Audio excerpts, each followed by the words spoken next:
You ever get that weird feeling that Google knows you a little too well? You know, when it predicts your thoughts, finishes your sentences, or brings up a memory you'd totally forgotten about? Well, it turns out you're not imagining things. A really fascinating research paper digs into this exact feeling, and today we're going to explore its core idea, the Google self. The concept that, believe it or not, we all have a digital twin living inside Google's servers. So let's just start with the big question right out of the gate. Who knows you better, you or Google? I mean, it feels like science fiction, but it's also our everyday reality, right? You start typing a search and bam, the perfect phrase just appears. Or you get a little notification for a photo from 5 years ago, a moment you had completely lost. This isn't just random luck. It's the result of this deep, ongoing relationship you have with an entity that's not just reflecting you, but actively shaping you too. And this is the name the research gives it, the Google self. The official definition is a platformized digital human twin. Okay, platformized, that just means it's built and lives completely inside Google's world. But the key part is this is not just some passive data profile sitting on a server collecting digital dust. No way. It's an active, dynamic model of you. It's constantly learning, constantly predicting, and get this, it's even participating in the process of you becoming you. So, how does this whole thing actually play out in real life? Well, let's start with something we do all day, every day, making choices. We like to think of ourselves as totally independent decision makers, but how much of our agency is actually, well, a collaboration with our digital twin? Just think about Google's autocomplete for a second. It's the perfect example. You start with this vague idea, right? A half-formed thought. But as you type, the algorithm doesn't just sit there and wait for you to finish. No, it actively jumps in, suggesting paths for you to take. And this shows a really key finding from the research. These systems don't just fulfill our intentions, they actually help form them in the first place. It's a super subtle shift, but it is absolutely profound.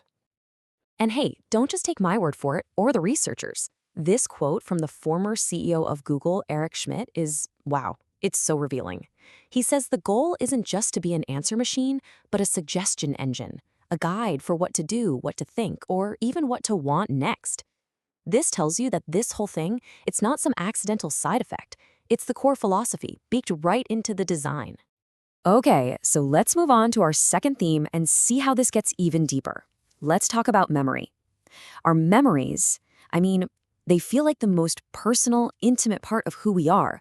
But what happens when they're increasingly being stored, organized, and even curated for us by technology? To really get how we ended up here, it's useful to see the evolution. This didn't just happen overnight.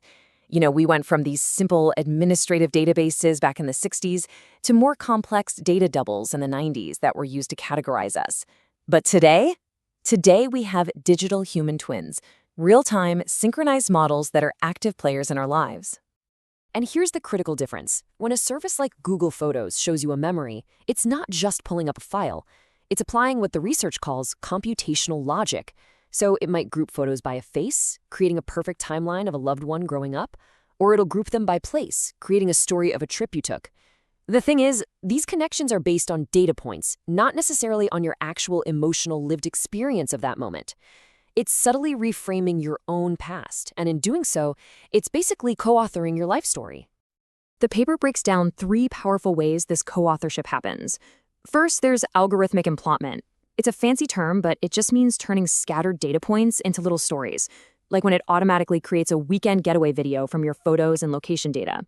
Second, it creates a monolithic identity. It basically merges your work self, your home self, and your social self into one single unified profile, which, you guessed it, is incredibly valuable to advertisers. And finally, there's distributed narrative agency, another mouthful that just means we're increasingly letting these systems tell our own stories back to us. Okay, so if this digital twin is so deeply woven into the fabric of our lives, what happens when it suddenly disappears? This is where the research gets really, really eye-opening by looking at what happens when people try to disconnect. I mean, this quote from journalist Kashmir Hill, who actually ran an experiment to block Google from her life entirely, well, it says it all. The experience wasn't just a little inconvenient, it was fundamentally disruptive. It just reveals how much of our daily brain power and functioning we've outsourced to this invisible infrastructure. And if you want to see what that disruption looks like in numbers, get this. In just 1 week of her experiment, Kashmir Hill's devices try to contact Google's servers over 100,000 times. 100,000. That is the sheer volume of the constant chatter, those invisible threads connecting you to your digital twin, every single moment of the day. And it's not just about searching the web. Listen to this user after their account was suspended. They lost access to their core cognitive infrastructure, their schedule, their professional life, their entire social network. The Google Self isn't just an app on your phone. For a lot of us, it has become the operating system for our lives. This quote from a user in the study is just striking. The happy pig metaphor perfectly captures that central tension we all feel, doesn't it?